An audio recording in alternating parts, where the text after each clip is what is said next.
Headlines प्रायोजक राम बंधू लोणचे। आता प्रत्येक जण जिंकेल।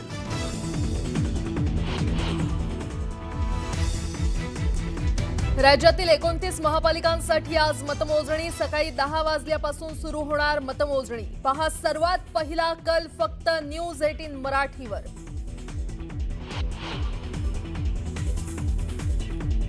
मुंबई महापालिकेवर फडकणार कुणाचा झेंडा? बहुचर्चित महापालिकेचा निकाल आज जाहीर होणार। ठाकरे बंधू की भाजप शिवसेना, कोण मारणार बाजी याकडे सगळ्यांचं लक्ष।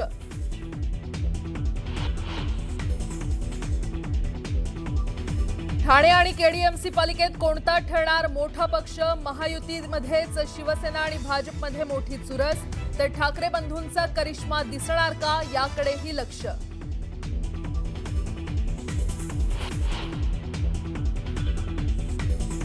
पोल्स ऑफ पोल्स मध्ये मुंबई महापालिकेवर फडकणार महायुतीचा झेंडा। भाजप शिवसेनेला 135 तर ठाकरे बंधूंना 63 जागा मिळण्याचा अंदाज।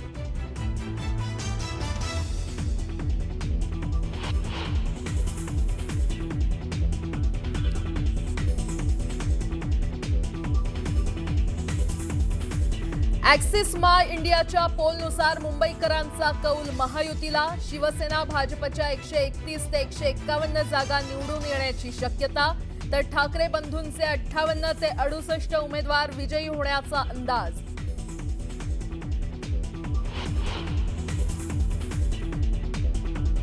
उल्हासनगरमध्ये ईव्हीएम मशीन बाईकवरून घेऊन जाणाऱ्या सरकारी कर्मचाऱ्यांना राजकीय पक्षाच्या कार्यकर्त्यांनी अडवलं। पोलिसांच्या हस्तक्षेपानंतर वातावरण निवळलं।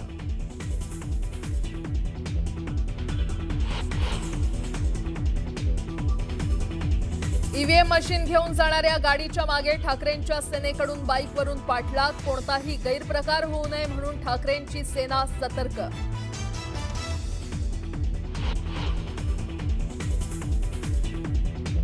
पुण्यात भाजप स्वबळावर सत्ता मिळवेल, केंद्रीय मंत्री मुरलीधर मोहोळ यांना विश्वास। पुण्यात भाजपच्या 120 ते 125 जागा निवडून येतील, मोहोळ यांचा दावा।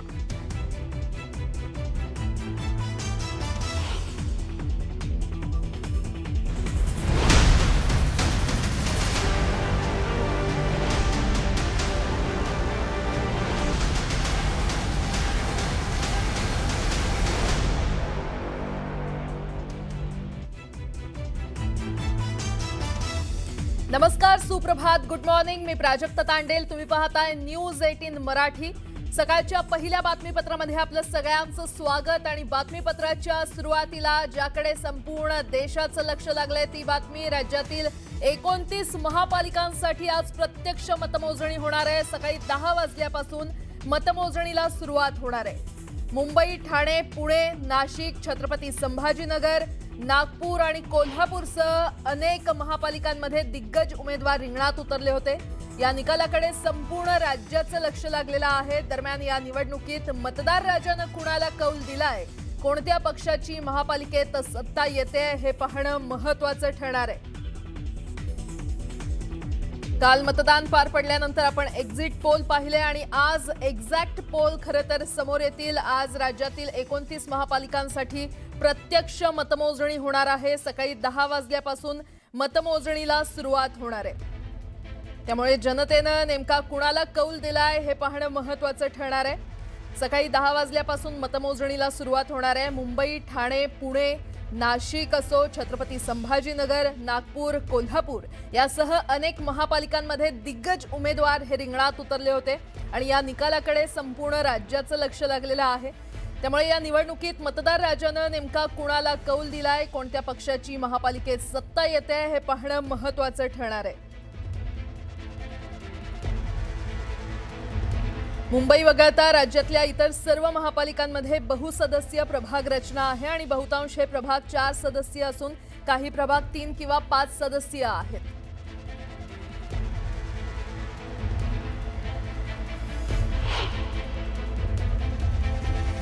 आणि या संदर्भात अधिक माहिती घेऊयात। आता आपण आपले प्रतिनिधी अभिजित पोते, संकेत वरक आणि अविनाश आपल्यासोबत जोडले गेलेले आहेत। सगळ्यात आधी संकेत तुमच्याकडे येते, सुप्रभात।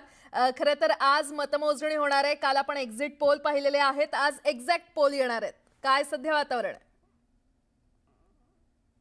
नक्कीच प्राजक्ता, आपण जर पाहिलं तर काल मुंबईत मतदान झालं. ते मतदान 53 ते 55% मतदान झालं. या सर्व मुंबईकरांनी आपलं जे मत आहे ते EVMमध्ये दाखल केलेलं आहे. त्याच्यामुळे अनेक नेते असतील, अनेक राजकीय पक्ष असतील, अनेक उमेदवार असतील, या सर्व उमेदवारांचं, नेत्यांचं, पक्षांचं जे भवितव्य आहे ते एका बंदिस्त EVM मशीनमध्ये सध्या आहे आणि आज ती मतदानाची पेटी उघडणार आहे आणि अनेक नेत्यांचं भवितव्य समोर येणार आहे. कोण जिंकतंय, कोण हरतंय हे पाहणं खूप जास्त महत्त्वाचं ठरणार आहे. खरं तर मुंबईत आज 23 ठिकाणी मतमोजणी होणार आहे. 23 मतमोजणी केंद्र आहेत आणि सध्या मी आहे दादरच्या डिसिल्वा हायस्कूलला. इथे प्रभाग क्रमांक 182 ते 92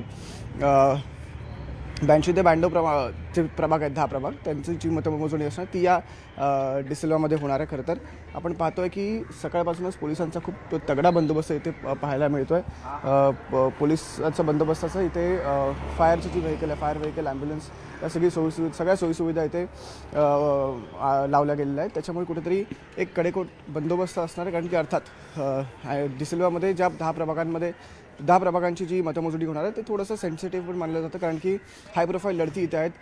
त्यातले एक म्हणजे यशवंत किल्लेदारांची लढत असेल किंवा समाधान सरवणकर असतील किंवा प्रिया सरवणकर असतील, अशा प्रमुख लढती इथे होणार आहेत. खरं तर प्रत्येक मतमोजणी केंद्रावरती जवळपास 8 ते 10 प्रभागांची मतमोजणी होणार आहे. आणि परवाच खरं तर भूषण गगरानी यांनी सांगितलं की आधी कसं व्हायचं की 8 ते 10 प्रभाग असतील तर एकत्र मतमोजणी सुरू व्हायची, पण यावेळेला असं नसून यावेळेला पहिले 2 प्रभाग घेणार आहेत. ते झाले की पुढचे 2 प्रभाग, ते झाले की पुढचे 2 प्रभाग. त्यामुळे कुठेतरी निकाल जो आहे, जो आधी 12-1पर्यंत क्लिअर व्हायचा, तो कदाचित 3 ते 4 वाजू शकतात आज. कारण की अर्थात 2-2 प्रभाग घेतले तर तो थोडासा टाईम जो असेल, तो त्याला डिले लागू शकतो. त्याच्यामुळे निकाल जो आहे तो 3 ते 4 म्हणजे 2 ते 3 तास निकाल डिले होऊ शकतो. पण एकंदरीत पाहता आज सर्व जे काही उमेदवार आहेत त्यांनी अनेक दिवस प्रचार केला. काल मतदान झालं. त्या सर्व उमेदवारांचा आज जो काही आहे तो निकाल समोर येणार आहे. निश्चितच आता उमेदवारांची देखील धाकधूक वाढली असावी, कारण आज निकालाचा हा दिवस. आपण पुण्यामध्ये जाणार आहोत. पाहूयात पुढची बातमी. उल्हासनगरमध्ये EVM मशीन बाईकवरून घेऊन जाताना मोठा राडा झाला. उल्हासनगरच्या कॅम्प नंबर 4 हनुमाननगर परिसरात हा सगळा राडा झाला होता. त्यामुळे सध्या तणावाचं वातावरण या ठिकाणी पसरलंय. या परिसरामध्ये असलेल्या मतदान केंद्रावरील EVM मशीन निवडणूक कर्मचारी हे बाईकवर घेऊन चालले होते. त्याच वेळेस सर्वपक्षीय उमेदवारांनी EVM मशीन घेऊन जाणाऱ्या कर्मचाऱ्यांना या संदर्भात जाब विचारला. त्यावेळेस त्या ठिकाणी मोठा गोंधळ उडाला. EVM मशीन अशा प्रकारे असुरक्षितपणे कर्मचारी का घेऊन चालले होते असा प्रश्न इथल्या उमेदवारांनी केला. यानंतर पोलिसांना याची माहिती मिळाल्यानंतर पोलीस घटनास्थळी पोहोचले आणि त्यानंतर मोठ्या प्रमाणात बाचाबाची झाली.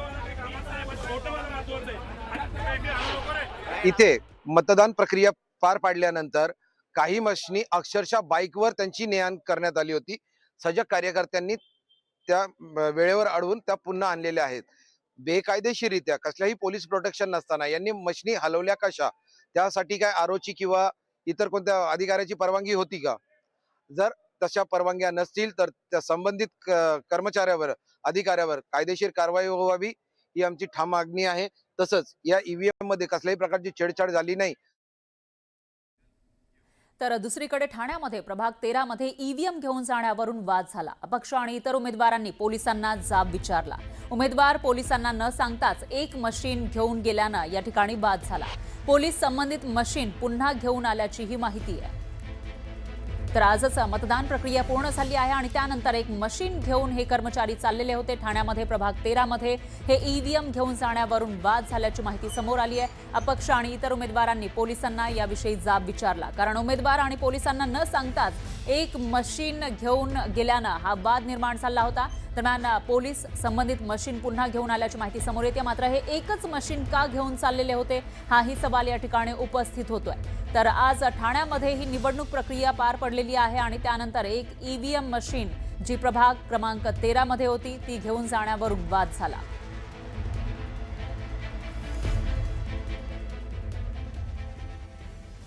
तर मुंबईमध्ये EVM घेऊन जाणाऱ्या निवडणूक आयोगाच्या गाडीचा ठाकरेंच्या सेनेकडून पाठलाग करण्यात आलाय. कोणताही गैरप्रकार होऊ नये म्हणून ठाकरेंची सेना सतर्क आहे. शिवडीमध्ये EVM मशीन स्ट्रॉंग रूम पर्यंत घेऊन जाईपर्यंत ठाकरेंच्या पदाधिकाऱ्यांनी गाड्यांचा पाठलाग केला. आज निवडणूक झाल्यानंतर गाड्यांमधून जे मतदान केंद्र आहे तिथून मतमोजणी केंद्रापर्यंत हे ईव्हीएम मशीन घेऊन जात असतील, स्ट्रॉंग रूमपर्यंत हे ईव्हीएम मशीन घेऊन जात असतील आणि त्यावेळेला ठाकरेंच्या सेनेनं या गाडीचा पाठलाग केला. कोणत्याही प्रकारची गडबड होऊ नये यासाठी शिवडीमध्ये ईव्हीएम मशीन स्ट्रॉंग रूमपर्यंत जोपर्यंत नेली जात नाही तोपर्यंत ठाकरेंच्या पदाधिकाऱ्यांनी या गाड्यांचा पाठलाग केला.